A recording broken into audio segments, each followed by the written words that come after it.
this week's edition of From the Trainers Tower. Happy St. Patrick's Day as well. Good to see you got into the green spirit, my friend. William Reid week. It's not going to be at Caulfield. It's going to be at Caulfield. It's not going to be at Moonee Valley this year. And the man who's joining me, as always, Ed Sadler. Thanks for being here, mate. I love my Tuesdays with you. I always enjoy our Tuesday catch-ups here From the Trainers Tower. As far as the green side of things goes, no, I haven't got the pin on today, but I'm hoping I'm walking away with a bit of the green from the bookies ring come Saturday. Looking forward to it. The William Reid's a great race. You think of horses like Imperatriz and Black Caviar who've won it. It's always been a strong sprint race, and this year looks no exception. No, Jimmy Star is going to be the draw card for the race, but it is a hot field and there is plenty to get through. So let's rip straight in.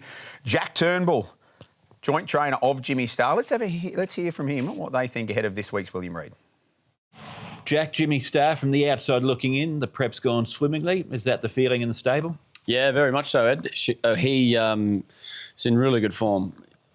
You'd like to think he's improved, not that he has to, but everything he's done has been really good. He's sharp, very competitive, and this morning, Mark sat on him, who will ride Saturday, but he's going very well. He's often been able to get back, run on in his races. The way that he's jumped out, though, he's looked that little bit sharper. Can he be more prominent in the run? He could do, yeah. He's stepped the last twice in the jump outs, which he generally breaks with them, but just doesn't really jump into the bridle. So if he steps, I mean, there's no reason to go back. Considering we're at Caulfield and you want to be first half generally, they were getting down the track and middle of it on Saturday, but I guess it just makes him a little bit more tactically versatile if he steps with them. Do you go into the race on Saturday feeling like he's the one to beat? Most definitely, yeah. As I said, he's in scintillating form and he's pretty forward and fit, so we're not there to have a prep run, obviously. He's got a pretty stringent plan. He'll be off to the TJ after this into the all-aged, and hopefully, we hit the ground running. Well, Jimmy Star, it is the horse that they all have to beat, but Ed Sadler was out chatting to the rest of connections of the rest of the field on Cranbourne yesterday, as I get completely lost there. Benny Allen will ride Barrail. Back around a bend is going to be the key. What does Benny have to say? Ben Barrail, he's lining up in the William Reid on Saturday. You've ridden him in a recent jump out. How did he feel? Hopefully he's bounced back to his old self. He's maturing now, so he's a lot more casual to ride, a lot easier. But yeah, he seemed to trial quite well. He's never really been one to light the track up in his jump outs over the shorter trips. But yeah, look, I think he's going good. 1,000 metres last time in the Lightning, 1,200 around a bend. How much better do you think he'll be suited by Saturday's course and distance? A lot better. I think 1,200's probably his ideal trip. He's got that high cruising speed. And background of bend obviously is a big plus. I didn't think he raced bad the other week down the straight. He's definitely getting a lot better. But look, it was a quality field, and I think if you look at the times, he's probably run a PB. And look, I still feel he's got more to give down the straight. He does float around quite a bit. So background of bend, he's been to Caulfield before, albeit he fell in that day. I think it'll suit him a lot more. Is Jimmy Star the one to beat? Definitely so. But he's first up in his racing pattern. He needs luck. There's obviously some other good horses like Jigsaw's low-level flying at the moment. It'll be on the backup though. And then there's a couple others. But look, I think he is the one. But look, there's still a few that are race on speed that are dangerous as well. Okay, so do you feel you're a sneaky hope then? He's always a sneaky hope. He's a quality horse. Obviously, Jimmy Star is a very good horse. But as I said, he gets back. We sit on the speed. So you've got to run in some pretty quick sectionals to catch him. Well, as Benny Allen said himself, Jigsaw is low-level flying. Cindy Alderson also caught up with Ed Sadler at Cranbourne. Cindy, Jigsaw, how's he pulled up from his win on the weekend? Hi, Ed. Yeah, look, he's been in great order. He came over here and had a swim this morning. He did a little play on the way home and did a little burnout when he got home, so he doesn't appear to have harmed him any. Do you back up into the William Reid on Saturday? That's the plan at this stage. Obviously, we've got till Wednesday morning to make the final decision, and we'll just do some checks and balances and make sure everything's 110% or as good as we can make sure, and just see that he is in the right sort of order to obviously go into what will be an incredibly difficult race for him. But he's in that sort of form at the moment. I think he warrants a chance. He's never backed up before. Is that a concern? Well, it's obviously against his pattern, and he normally a horse that likes to race well spaced, you wouldn't probably do it. But the way he won that race on Saturday, the way he pulled up, even his antics post-race were indicative of the fact that he didn't really feel it, which seems a bit bizarre, but I guess, sometimes you've got to go outside the pattern and see what happens. Have you ever had him going better? No. Simple fact, no. Even Logan commented to me this morning. He said he's ridden him, obviously, for five in a row, and he said he's never felt him like that. The way he was on Saturday, and even the way he picked up and pinged off the corner was quite exceptional. So, I think he's in that sort of form, and you might as well just have a go. Why not? It's been fantastic to see Cindy having so much success with Jigsaw. Let's move on. Sam Freedman's got the Oakley Plate winner in Tropicus lining up this Saturday. Sam, Tropicus heads to the William Reid. How's he been since the Oakley Plate? He's been terrific, yeah. He had a tick-over trial last Wednesday and moved really well. Moddy trialled him there and is very happy with how he went. He's done a fair bit of work on him previously, so I think Jamie's rewarded with the ride on Saturday, and hopefully they can get on really well. Obviously, it's a step up from the Oakley Plate out to Wait for Age, and but look, the horse is in career best form. Don't think he could be going any better, and we'll see if he can raise the bar. What's your gut feeling there? Do you think he's got further improvement in him? Because he's still relatively young. Well, he's improved, I think, every preparation, so it's you couldn't say that he wouldn't take another step, but he needs to. He's going to have a pretty good one coming out after him on Saturday, so he's got to run the strong 1200. He's probably been an 1100 metre specialist at Caulfield, but I thought through the line the other day he wasn't stopping. He was just getting into his work again. So big step up on the weekend, but feel the horse is in very good form. Do you ride him any differently to get the 1200? Don't think so. I think he's still free rolling horse. Jigsaw looks like he might back up, so they'll have to work that out in the run. But I think our horse, you just ride him, get him out of the gates and interested, and I think his best asset is he lets down really well.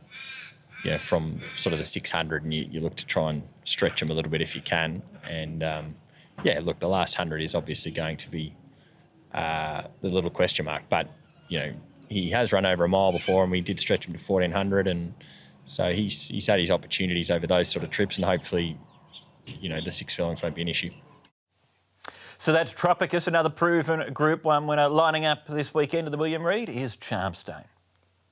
Mick Charmstone, she's back this weekend in the William Reid. She goes well fresh. How do you feel she is this time around? I think she'll be pretty good. She's going to Caulfield tomorrow for just an early morning gallop. That will be the second time she's been out and about.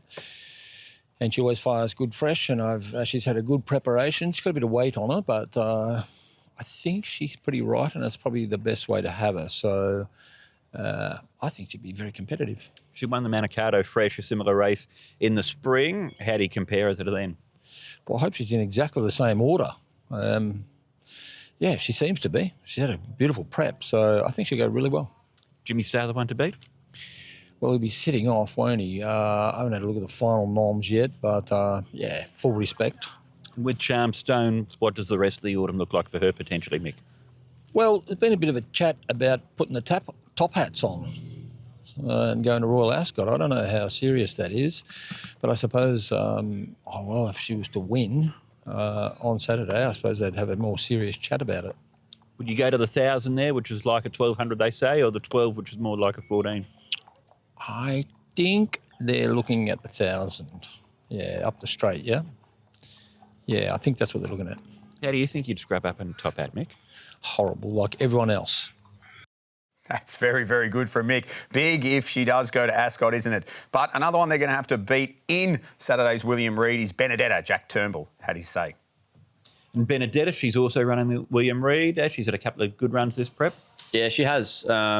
Goes to the William Reid and then on to Adelaide, trying to repeat what she did a couple of years back. But you really can't fault her exposed form this time around. She ran a big rating first up down the straight, and then her run last start was quite good again. So it will be tough wait for age conditions Saturday, but the grand final will most definitely be Adelaide. Well, that was Benedetta. Now, Jye McNeil, he'll ride Angel Capital. Can Angel Capital bounce back? Here's what Jye had to say. Jye, thanks for your time here. Angel Capital, what did you make of his work this morning?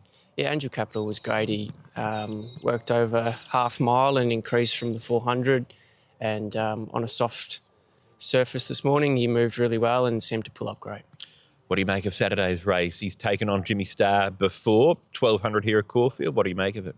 Yeah, obviously a good race. You love to see those good horses in it, and a great opportunity for me to be partnering Angel Capital. So really looking forward to it. The competition will be tough, but I'm sure he'll run a great race. He's an entire. Is he tricky at all to ride? He wasn't this morning. I've been watching his replays, and certainly at sort of certain stages, he looks a little bit keen in his races, but he gave me no troubles this morning. Well, that's good to hear as well. Now, plenty there, wasn't there, William Reid? We had to power through it. What do you make of the race? Jimmy Star.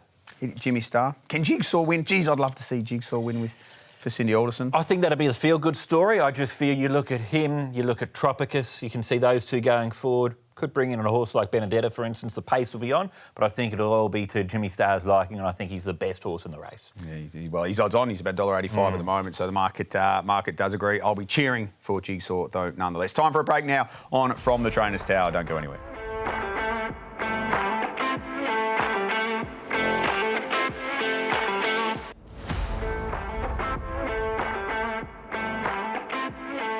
Well, we've got through the William Reid. Time now to turn our sights to Sydney. It's Golden Slipper time, and well, geez, there's plenty to talk about. The Victorians versus the New South Welshmen versus the Queenslanders as well, who aren't going too shabbily. But the first one we're going to talk to is Clinton McDonald. He's got Streisand, the Blue Diamond winner, Drew Barrail 11.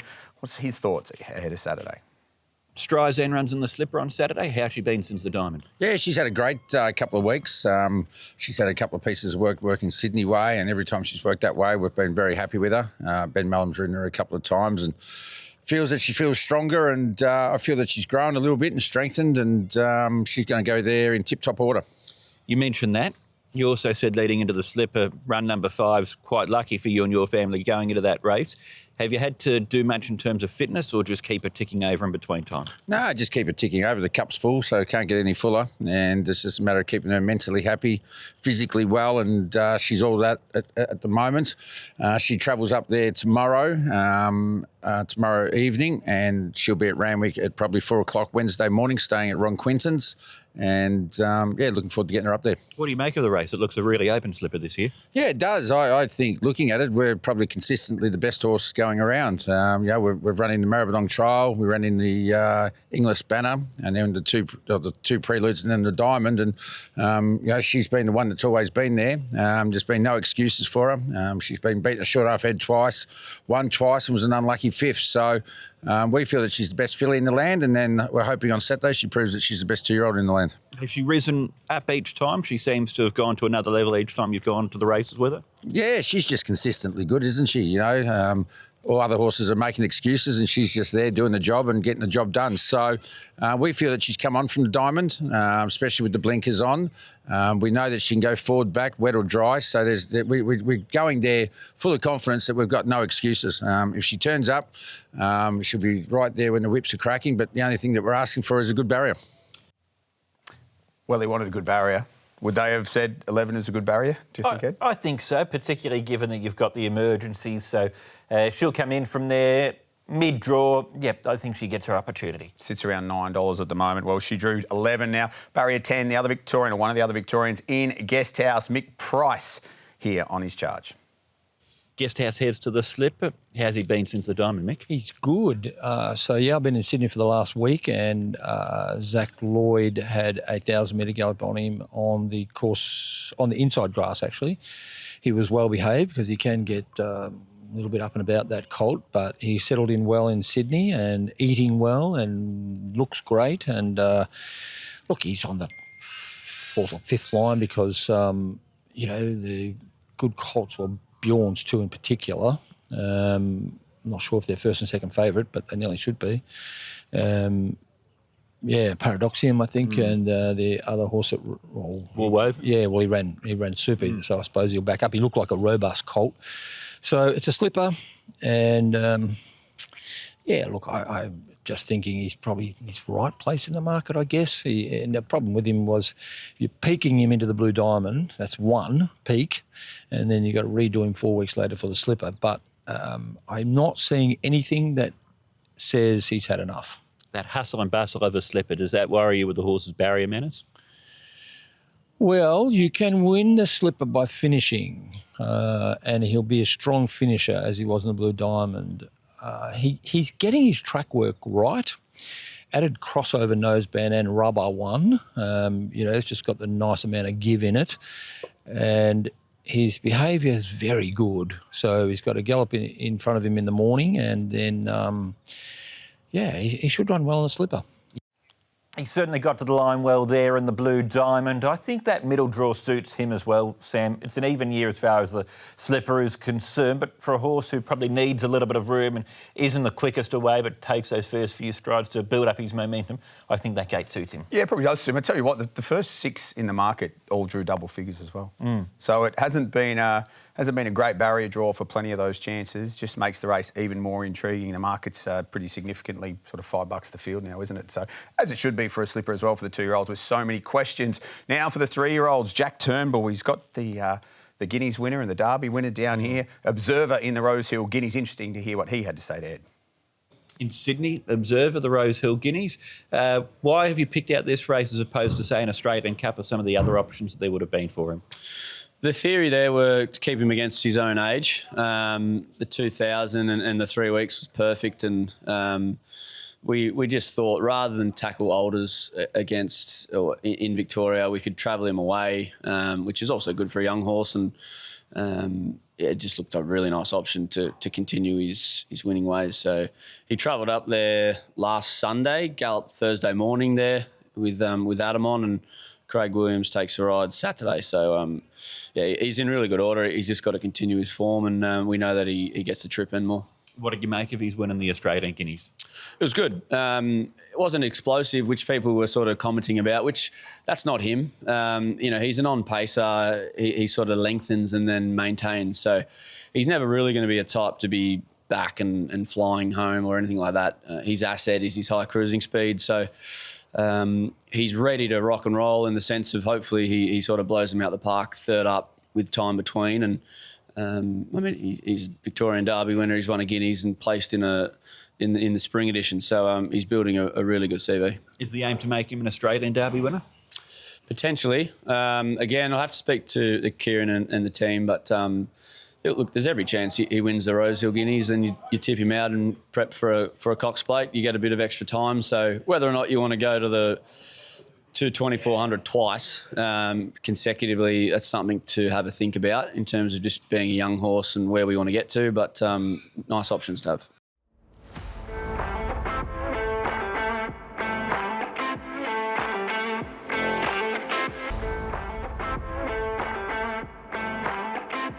We keep raising the bar and he keeps putting his foot over it, and Moddy's very happy with the horse, I'm very happy with the horse, and I've been around a lot of nice horses and he shows a lot of qualities of a nice horse. In the here and now, what would it mean to you to win a Group 2 on a big day like William Reid Stakes Day, Caulfield on Saturday? Well, I'll be bouncing out of bed to make it easier to get out of bed at 4 in the morning. So it's just so rewarding for the effort you put in. Every trainer will know it's a real hard grind. So if you get something like Roulette King, it makes it worth it. The horse has been impressive early in the career. It's a big step to win Alistair Clark, and Trevor Rogers, I believe you've done a little bit of a feature that we're going to be expecting to see soon as well. Yeah, that'll be coming out this week on Racing.com, so that's just a snippet from that feature. But Trevor's got a nice progressive horse on his hands. He's won his last 3 in a row. Roulette King, he looked good in winning at Sandown last time out. He's learned from some terrific trainers as Trevor, the likes of John Size and also Neville Begg, TJ Smith. As far as Roulette King is concerned, I think the main obstacle for him is Planet Red. It is Planet Red, and Mick Price had a chat to you about that horse. Planet Red, huge run last time. He's going well, that horse. He's right in the zone. I think he'd be hard to beat. First try 2,000 metres, but we think it's in him.